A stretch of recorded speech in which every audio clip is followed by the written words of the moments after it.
Hi, this is Donna Russo, and this is the Today Show LA, the Disability Channel. And I'm very excited today because my guest is Russell Edmond of Russell of Hotels, and he's my friend. I've worked with him. He was general manager and also director of sales and marketing at the Sportsman's Lodge where I worked. And I bet you didn't know that I worked in a hotel, as well as enjoy dancing and acting. So we're going to take a little break. Then I'm going to introduce Russell, and you get to meet the man.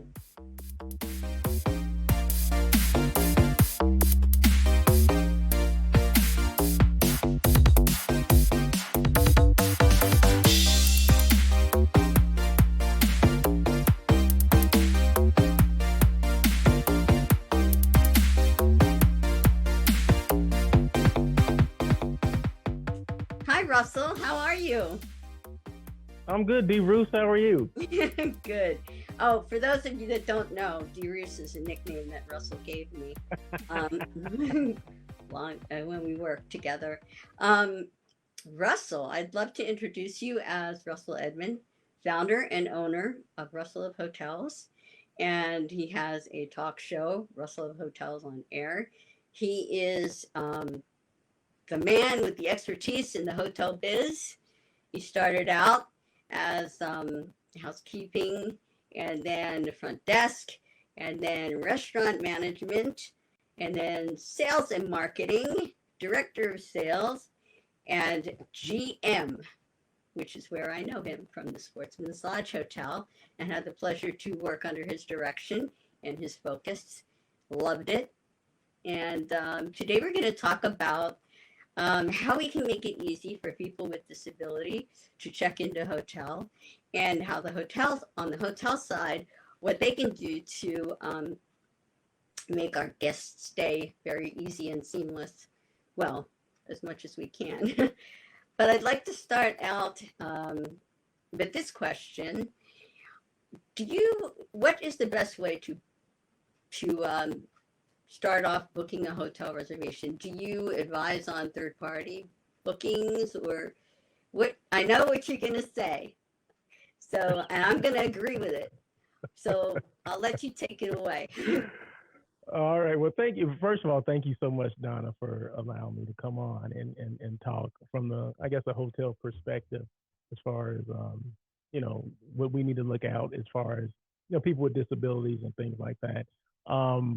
But I affectionately, just before I get into what I'm going to answer, I affectionately call Donna D. Roos, D, Donna, and then Roos for Russo. Okay, so just so people know. So if I refer to her as that's what I've called her for years, right, when we worked together. But as far as making reservations, I mean, that's a great question, and I thank you for asking that. People should always book direct, meaning they book through the hotel website, or they should call the hotel directly and make a reservation. A lot of times we see on TV or we hear advertising and promotions for third parties. We call them in the hotel industry OTAs, or online travel agents. And an example of that would be hotels.com or expedia.com. But I always say, I mean, people have to do what they have to do, what they're comfortable with. But I always tell people never to book through those third parties, because you get the best deal through the hotel. The hotel owns, if you go through the website, the hotel owns the rooms, right?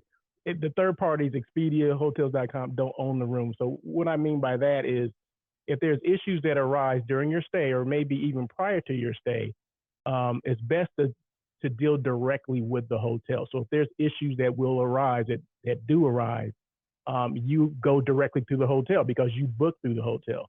But if you book through a third party and issues arise, you have to go through the third party.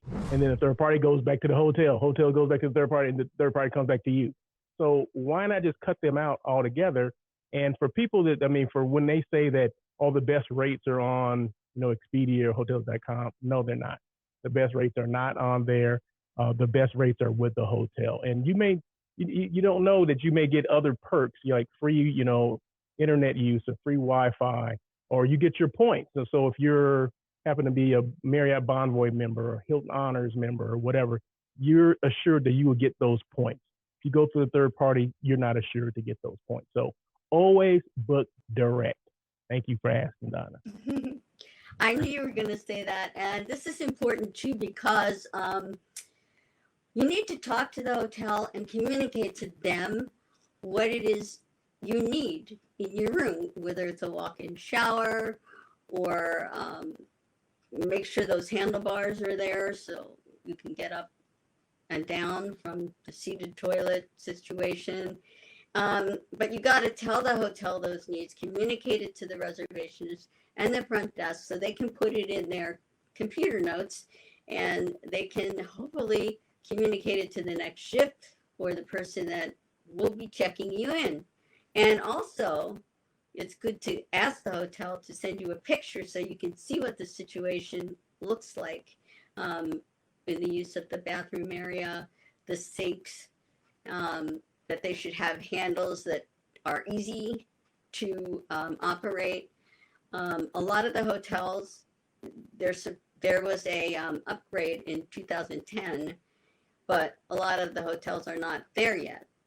So before you get there and have a barrier to your disability and try to work it out with the front desk, it's good to communicate everything you might need. It's good to ask them to send you a picture. And yeah, that's what I'll say about that. Russell, So that's a good point.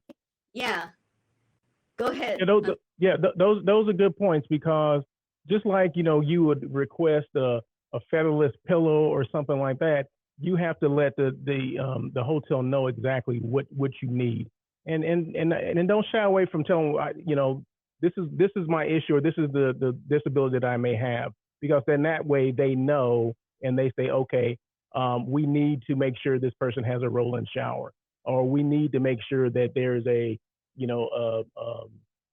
hearing impaired kit put in the room and things like that, because all disabilities are not the same, right? So unless we tell them upfront, meaning you communicate that to the hotel, whoever you're talking to, if that's the reservation, the person that's taking the reservation, that's somebody at the front desk. I mean, it's nothing as too much information that you can give, because they want to make sure that they are equipped to take care of whatever needs that you have. And because at the end of the day, it's all about that experience, right? And we want everybody, or hotels want everyone to have that ultimate, guest experience, if you will. So whatever that looks like to whoever that is making reservation, we want to make sure that happens, or hotels want to make sure that happens. And I've often heard on your show that you say, pack your patience and, just go in there and have a nice attitude, or as nice as you can. I know you're tired and all of that, but if there is a barrier to your disability, when you do get to the hotel and you do get to your room, communicate that to the hotel, see if they can help you out with that. Nowadays they have, 2010 has updated that most of the showers have to have an attached chair, not like an L-shaped chair. Like it a has bench to be kind of thing, a chair, and horizontal and vertical bars. But sometimes the hotels don't have that, unfortunately. So if you go to them, they might say, I have another kind of a chair for your shower. If that is not good, it won't suit your needs. And maybe they can give you a hotel that's nearby that might have the things that you need. But please, people, be patient with people. Be nice. It doesn't take much. Yeah, I know. yeah. I mean, go ahead. I'm sorry. Go ahead. No, really. The hotel people are trying their best. I mean, they're doing their best, and just have to work together. Right, Russell? I mean. Yeah. No, you hit it right on the head, D. Ruth. Yeah, you definitely have to. I always say that, and thanks for listening to my show. I do appreciate that as well. And some of the comments I make, and I always say, pack your patience. Meaning, we pack everything. We pack our toiletries, we pack our clothes, but sometimes we tend to forget to pack our patience, because sometimes through everyone's best efforts, sometimes we fall short. Hotels fall short. I don't want to say all the time, but yeah, they do fall short, right? So to err is human, but we, on the other end, we need to make sure that we're patient with them, just like they need to be patient with us when we check in as guests, right? Um, so yeah, and a lot of times during holidays when there's a lot of traffic going on, a lot of travel, a lot of delays, a lot of cancellations, that stuff is going to happen, right? Unfortunately, it is going to happen. Sometimes we check in the hotels, our rooms are not ready when we want them to be. All these things do happen, but going off on the front desk person is not going to make things quicker. Okay, that's not going to facilitate things a lot quicker or better, right? If anything, they'd probably go from, if they were bad, to worse. So like Donna said, I mean, just be as patient as you can when you check in, and hopefully everything works out well. If not, I mean, you always have a sounding board to voice your concerns or your complaints. Okay. We're going to take a little break right now, and then we'll be back, and we're going to talk more about this, and we're going to continue our conversation with Russell. So come back. Take a break.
Great points, Russell.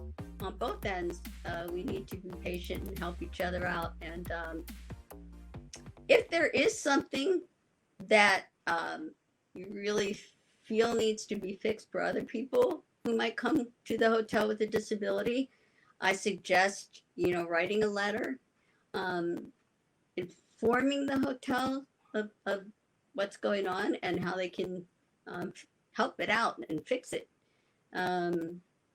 They need your feedback as well, right?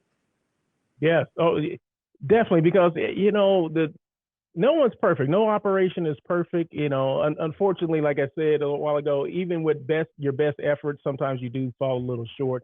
And hotels and managers, I mean, they can make errors too, right? Because we're all human. And I'll give an example of what happened to me as a general manager. In fact, it was at the same hotel that Dee Roos and I had worked together. And she didn't know this, so I mentioned to her this a couple of days ago when we were talking prior to this show. I was a general manager at the Sportsman's Lodge Hotel, and the Sportsman's Lodge was built in the 60s. Okay, so it didn't take into account, people with disabilities, especially if you had a wheelchair and things like that.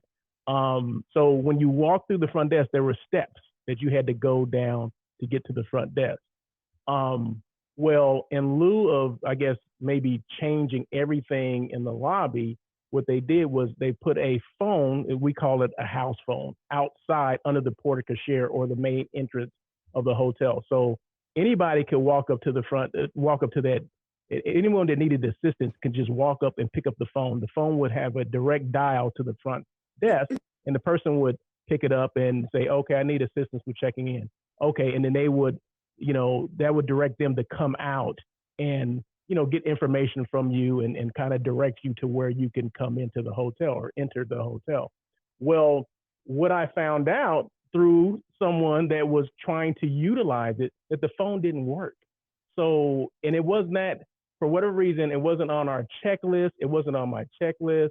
I didn't check it, and I was just as at fault as everyone else there. I mean, I take, all the responsibility for that as being the general manager.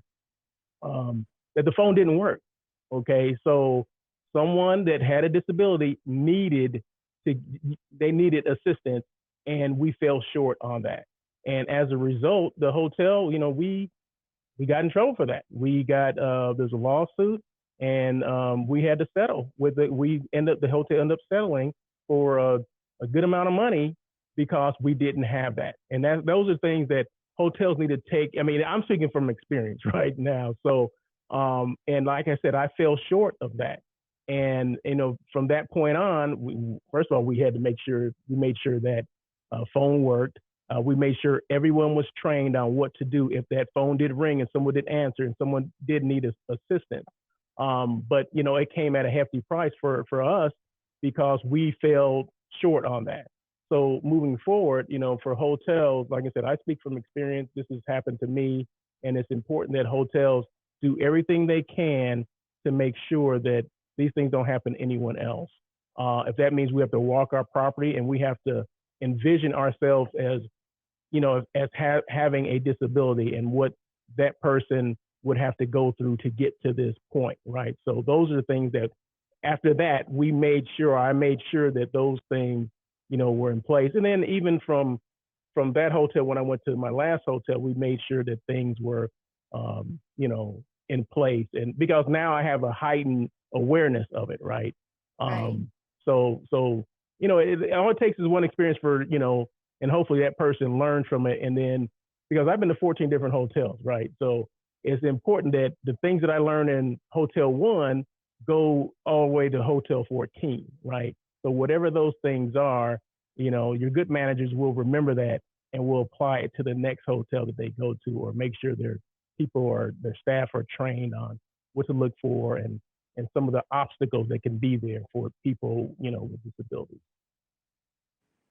That's a good point. That's really good. It's really important to check equipment before your guests come in with a disability, and make sure that things are in check and operated correctly, because it's frightening to have something that's not working and you're like, oh my God, what am I gonna do?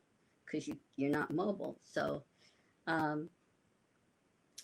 a very, very good point. And I want to talk a little bit about what to do if your room is not ready, if they don't have a room for you, um, and you're a person with a disability. First of all, when you register as a person with a disability, the hotel takes that room out of inventory. Those are because you reserved it with a credit card. You have to reserve a guarantee with a credit card. But when you come in, and if for some reason that hotel room is not there and you reserved it, they should be giving you an option in the area already that you can go to that has an accessible room for you. And also, people might not know out there that the accessible rooms are the last to be sold. Um,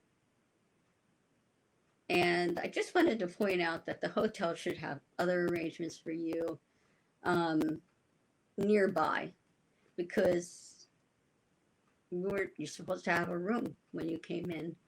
So, what are your thoughts on that, Russell? Well, you're absolutely right. I mean, if you make the reservation and you let the hotel know that these are your requirements or these are some of the things that you need, and you pay for that room, meaning you put your credit card down, I mean, they're guaranteeing that you're getting that room and the room that you requested. So, and if they fall short of that, there should be alternate accommodations made at a hotel nearby that would be suffice for you, or that would be sufficient for you. So, yeah. So the responsibility now is on that hotel. to make sure they give you what you're looking for. Now, I've been in situations before as a guest, as a guest at a hotel, because now I'm a consultant, right? So I travel throughout the U.S., and I'm in hotels all the time now. And one thing, and you made mention that those rooms should be sold last. The rooms with the, that are handicap accessible rooms should be sold last. But I've been in situations where I've been given those rooms, right? And I'm like, well, why am I getting this room, when they should be holding that for someone else? So I'll go back to the front desk and say, hey, the room you gave me is an accessible room. I don't need the accessible room. I mean, you need to hold this for someone that is going to need it. Well, that's the room that we have available for you. I mean, it's now I'm getting into a discussion, or not an argument, but if depending on how I am, if I don't pack my patients, it can be an argument. It can end up being an argument, right? So, sometimes I say, well, okay, this is not the right person to talk to. If the manager is not there, then I have to wait until the manager comes, and then explain that, you should be doing this. Okay, although I'm with a group, right? I was with a group, and for whatever reason, they ended up giving me a room like that. But they had to block that room to give me. They didn't just arbitrarily pick that room. It was in the block, and they had reserved me in this particular room. Like I said, and I didn't request that, but I think one time I did end up talking to a manager and just kind of explaining, why you shouldn't, well, the room that I received and why I should never have received that room. I didn't request it, and I said you need to, hold those rooms just in case. That should be your last sale, if you will. And the hotel wasn't sold out. So, because I asked those questions as well. And, he appreciated me, but he, is sometimes it's hard to get through to certain people, managers, whatever. If I'm an outside person trying to tell someone within the hotel, what they should be doing, I'm just trying to suggest, okay, in the future, you should probably do it this way. You know what I mean? So, but as long as I get my, my voice heard, I think that's important, because it'd be one thing if I just did, if I just said, you know what, okay, this is the room I got, the heck with it, and kept it going, because I don't know what happens in their operation later that night, right? And it could be affected later that night when someone checks in and they reserve the room and now they don't have that room available. So I would rather raise a stink and say, hey, give me another room and save this one till later than not. Okay, but that comes from me being in the hotel for almost 30 years and being a consultant now and understanding the big picture, not just the small picture, just getting this person out of my sight and giving him the room, but the big picture, give him another room, because we have to anticipate that someone that's actually going to need that particular room, right? So yeah, but no, those are good points. And like I said, I now have a heightened awareness, and I definitely not afraid to say, hey, you know what, this is not the room that I requested, and you should hold this room for someone that actually needs it. Let's talk about your consulting for a moment, Russell of Hotels. Now, I know that you work with event planners, you work with hotels to have them connect when they need meeting and events. You get the brand of hotel and you connect it with the event planner or the meeting planner or the corporation. And you also help with marketing in this digital age, and help them promote their brand. So you also do that. And you go around to different hotels and you have a stay there so that you can tell other people about the hotel. If they are needed, then you will connect them. So also, tell me a little bit about that. And have you had events where people are disabled and they might need to, you might investigate a hotel that would be accessible for them? Has that That's a good question. Those are all great questions. Yeah, well, first of all, thanks for recognizing my company. I do appreciate that, and some of the things I do. And you're spot on. You know exactly everything that I do, Donna. So I appreciate you So yeah, I do plan meetings for companies and organizations, or even individuals within hotels. So my job I call it hotel site selection. So I assist the meeting planners of that particular company or organization with doing the legwork of finding the hotels, right? So based on it could be based on a geographical location, it can be based on a destination, it can be based on a proximity to somewhere, based on size. So it's a different couple of different categories that they ask me to, and it can be based on price. So my job is to scout out those hotels in that particular destination. Let's just say it's Los Angeles, so and they want to be downtown. So my job is to look at downtown properties and send out an RFP, a request for proposal. Send that to the hotels. The hotels respond to that directly back to me, and I compiled all the information with the rates and all those specific things that the meeting planner is looking for, and then I give that back to my client. So in regards to have I ever booked anything with and been asked about making sure there's rooms or space for with people with disabilities?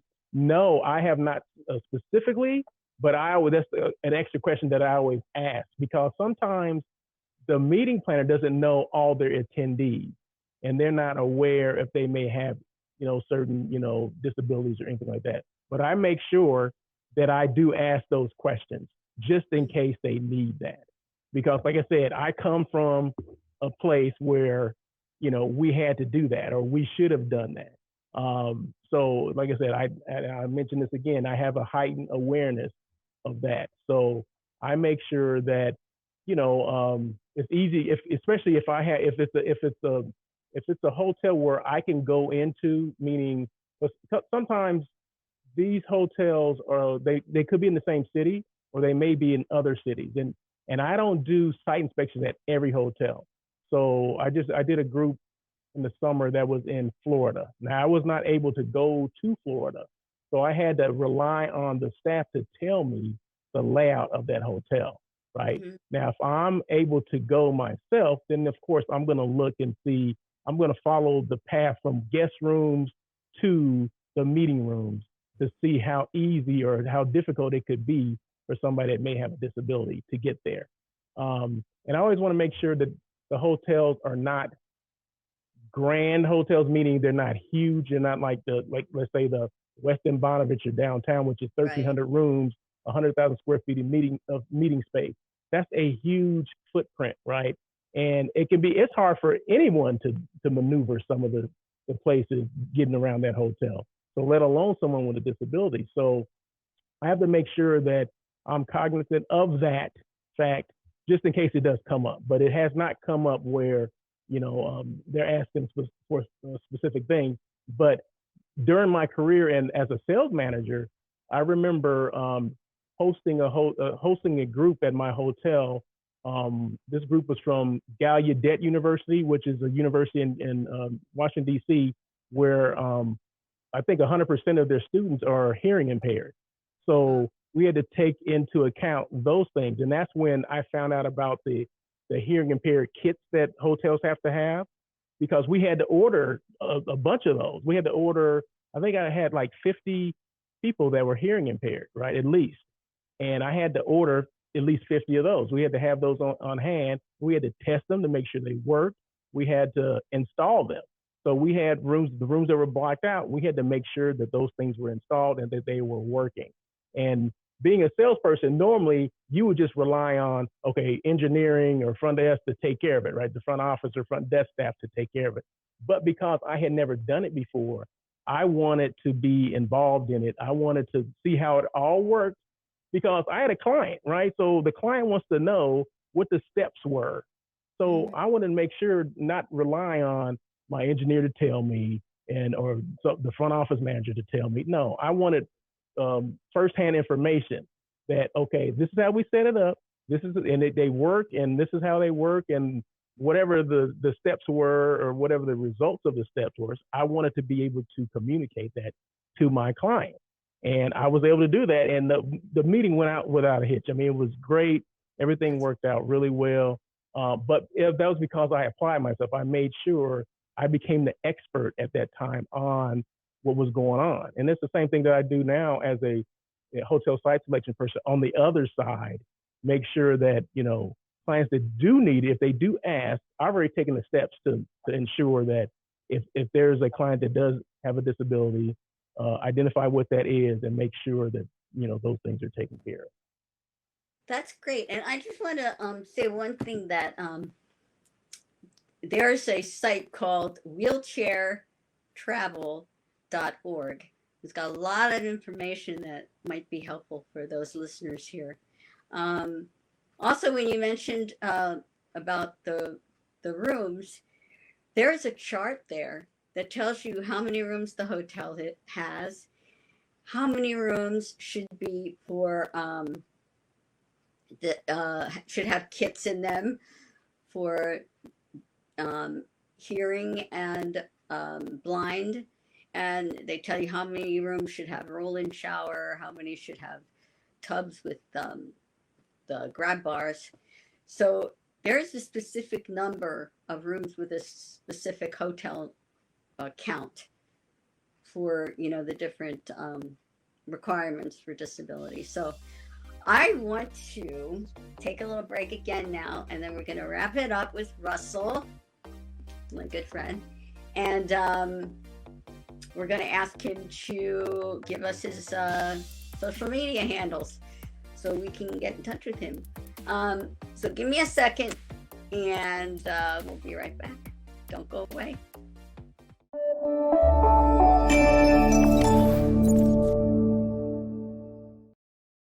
All about inclusion and really giving everyone a fair say.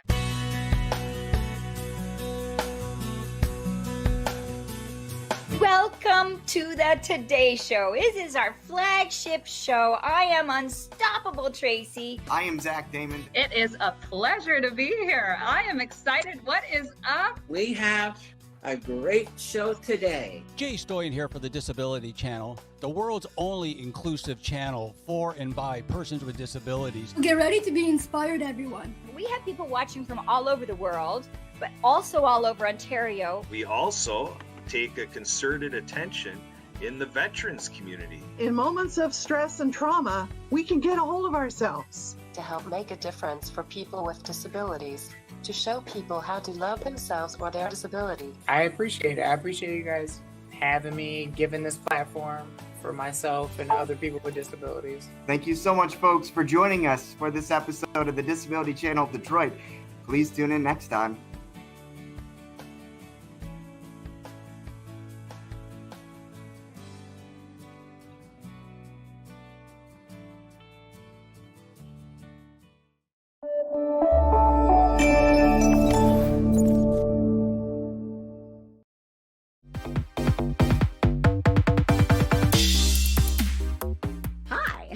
Again. Okay, Russell, how can people get in contact with you if they have a specific question about a hotel, or maybe something that they need information on? So can you give us your social media handles? And Of course. You can reach me on every social media platform at Russell of Hotels. At the @ Russell, RUSSELL of OFHOTELS. And I also have a website which is russellofhotels.com, or you can email me at russell@russellofhotels.com. So I'm on every social media. I'm on LinkedIn, I'm on Twitter, I'm on Facebook, I'm on what's the other one? Did I say LinkedIn, YouTube?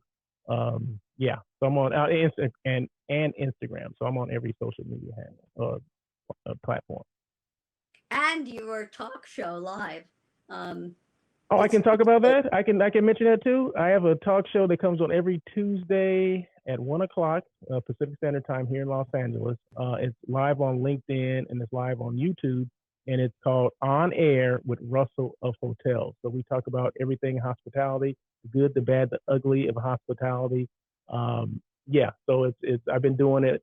In fact, tomorrow will be my 192nd show that I've done. So very happy about that, and I appreciate the support from D. Roos and everyone else that has supported me over the last going on 3 years now. So thank you so much.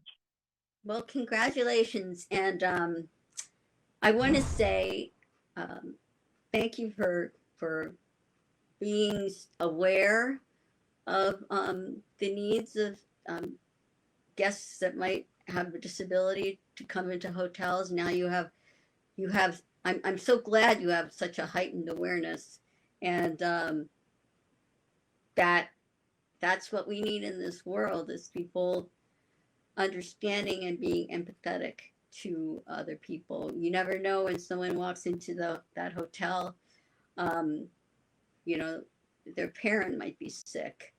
They might have just gotten a divorce. I mean, they might have a cousin who's dying. I mean, a brother who's ill. You just don't know what's in that bubble above everybody's head. Mm-hmm. Yeah. You know. So thank you, right. thank you so much for the person that you are, and thanks for being on the show. Oh, thank you, D. Roos. I appreciate, and we didn't get a chance to talk about you as being a dynamic sales manager that you are, or that you were back in the day. So it was a pleasure to work with you, Donna. I learned a lot from you. I mean, you probably don't know that, but I did learn a lot from you, especially how to get into the entertainment industry. And Donna didn't, you know, because Donna, you know, had a disability, she did not let that stop her from doing whatever she needed to do. She was able to, like I said, get into studios that I never ever dreamed of trying to get into. But Donna knew she had contacts in every entertainment studio in Studio City. She had contacts at. I would go to on sales calls with her too, and she drove, and that was something else. That was a challenge. So that was an funny experience. you brought that up. For those that you don't see me standing up, I'm 4'5". I had a little Toyota. I had like a little car. And Russell is, what are you, Russell? 6 foot something? 6'1". Yeah. Okay. So I said, sure. I'm all excited. And I said, come on sales calls with me, Russell. So poor Russell, he had to get his head like oh, this poor guy. Probably the last sales call he's gonna come with on me. But I had a lot of fun, Donna, and like I said, I love working with you. You're one of the best ones I've worked with. I'm not just saying that because I'm on your show, but no, you're probably one of the best ones to ever do it. So I appreciate you. All right, and Russell is a foodie. He doesn't eat meat. He's a non-meat eater, food wise. I'm a hashtag non-meat eats. Yeah. Yeah, I'm a vegan. I have a vegan diet. So yeah. So thank you for recognizing that as well, Don. I appreciate that. Okay, Russell. Well, all right. Well, we're gonna say goodbye for today. All right. Bye. Thank you so much. Appreciate it. Bye.